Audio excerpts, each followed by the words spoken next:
Coba kita buka kitab kita,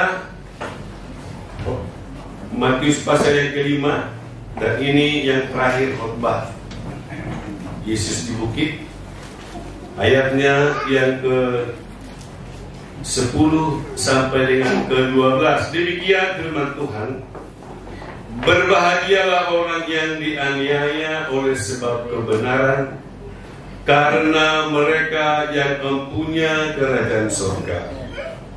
Berbahagialah kamu jika karena aku kamu dicela dan dianiaya dan kepadamu difitnahkan segala yang jahat.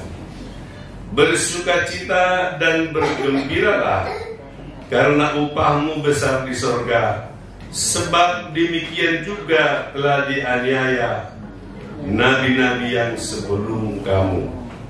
Puji Tuhan. Inilah satu statement atau pernyataan yang tidak mungkin diterima oleh orang dunia. Gimana bisa diterima orang dunia? Kebahagiaan itu muncul karena kita dianiaya. Kebahagiaan itu muncul karena kita dinista. Kebahagiaan itu bisa muncul karena kita dicela.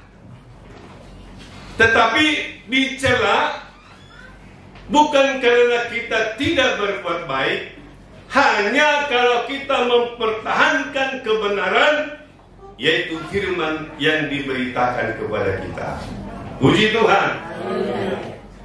Nah, kalau seperti apa yang dinyatakan firman Tuhan ini, kita bisa bergembira, kita bisa bersukacita di dalam keadaan yang tidak menentu.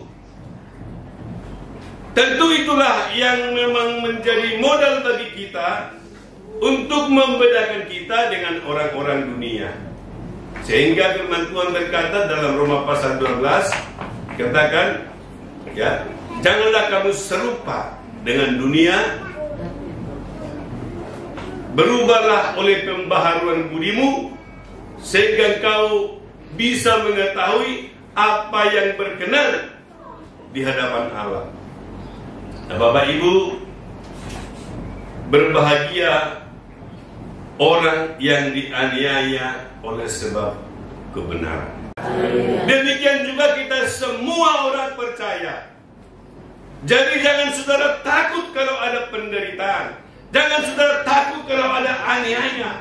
Jangan saudara takut, sebab di sanalah kuasa Tuhan melimpah bagi hidup kita. Dikala ada persoalan yang kita hadapi, dikala ada masalah yang kita hadapi, saudara harus melihat dari mana cara pandang Tuhan kepadamu. Bagaimana saudara memandang pertolongan Tuhan, justru disitulah kesempatan untuk membuktikan bahwa Tuhan itu luar biasa.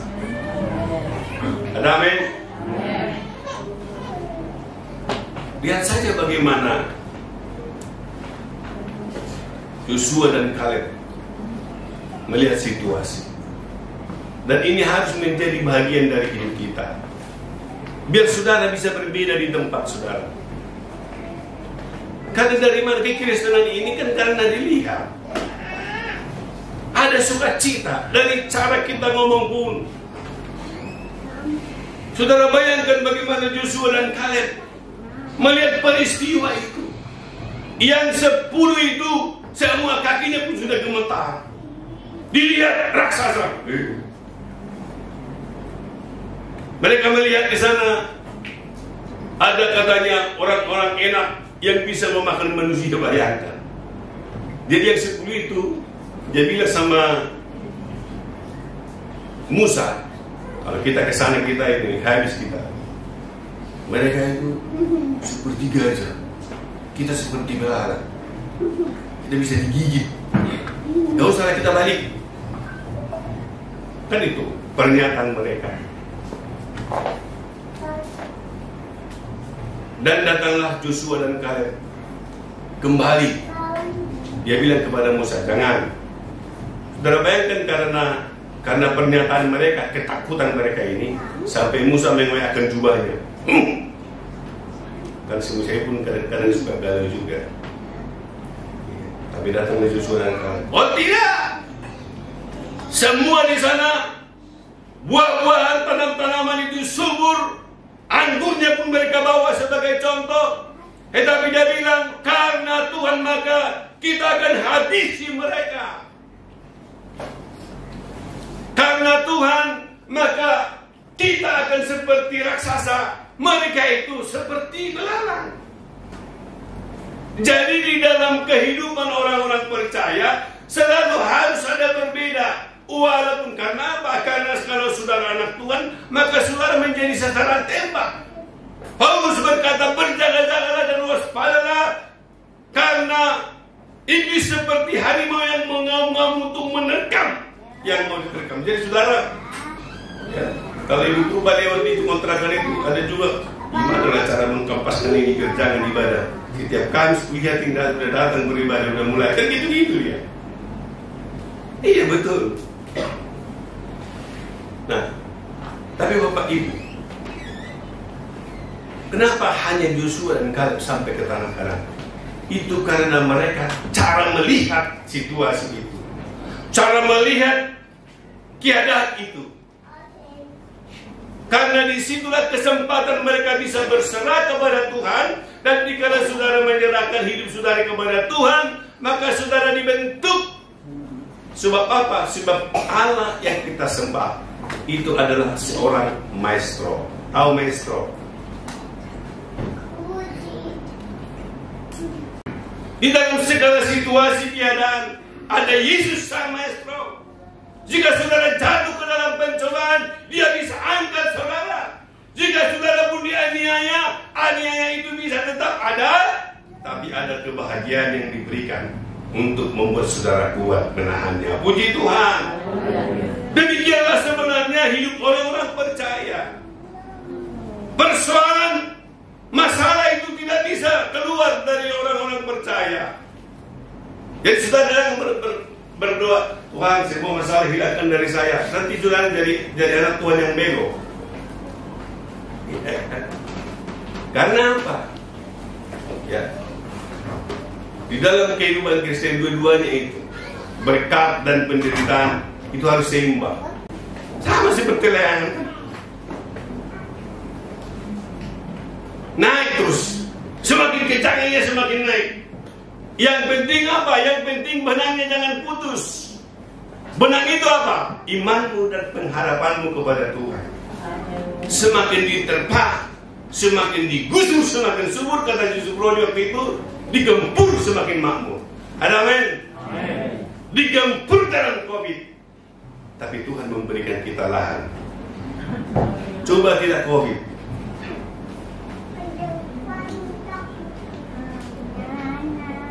Masih berapa lagi kekurangannya? 62. Hah? 62. 62 mah kecil. Tapi itu kalau di tangan Tuhan. Begitu. Tapi kan saudara masih ingat kah? Berdoa setiap pagi. Tuhan, pagi kita saudara bilang, Tuhan jangan sampai nanti kau perintah kami gentar-gentar setiap Sabtu nggak ada duit.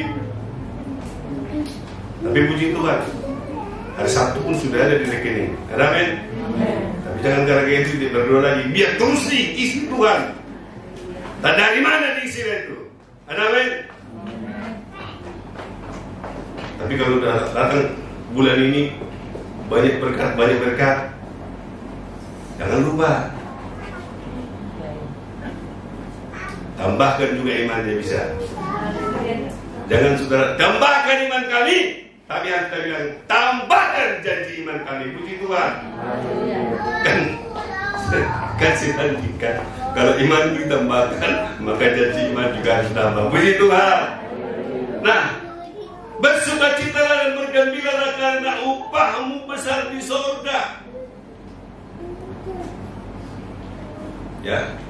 Jadi yang membuat kita bisa bergembira dan bersukacita namanya upah. Ya. Kalau berharap kepada Tuhan begini, belum saatnya, tapi sudah saudara cicipi sekarang. Itu namanya orang yang berharap sama Tuhan. Di dalam penderitaan itu pun kalau saudara berharap kepada Tuhan, maka pasti saudara tahu endingnya nanti. Ya. Pasti saudara tahu. Kenapa? Sebenarnya sederhana. Seperti pengharapan ini dicicipi di awal, sama seperti saudara kredit motor, belum lunas tapi sudah mau dipakai terus. Jadi tidak menganggap bahwa aku telah menangkapnya, tetapi inilah yang kulakukan, aku melupakan apa yang telah di belakangku dan mengarah diri kepada apa yang di hadapanku. Terus, dan berlari-lari kepada tujuan untuk memperoleh hadiah, yaitu panggilan surgawi dari Allah dalam Kristus Yesus. Jadi Paulus sebenarnya semangatnya untuk melayani, semangatnya dialah yang dianiaya. Ya. Tetapi saudara tahu bagaimana sukacitanya dikala orang sama seperti Petrus juga sudah dianiaya, mereka sudah dipenjarakan, keluar dari penjara dikatakan, kalau begitu jangan kau dianiaya, jangan kau beritakan nama Yesus itu, diam-diam aja kau tidak begitu. Tapi mereka bilang, coba saudara putuskan, sama siapa kami lebih tunduk, apakah kepada kamu atau kepada Tuhan? Saudara bayangkan, baru dianiaya. Dari mana kekuatan yang luar biasa itu? Dari mana semangat yang mereka berikan? Itu karena firman Tuhan berkata, berbahagialah kamu kalau dianiaya, karena upahmu besar di surga. Puji Tuhan.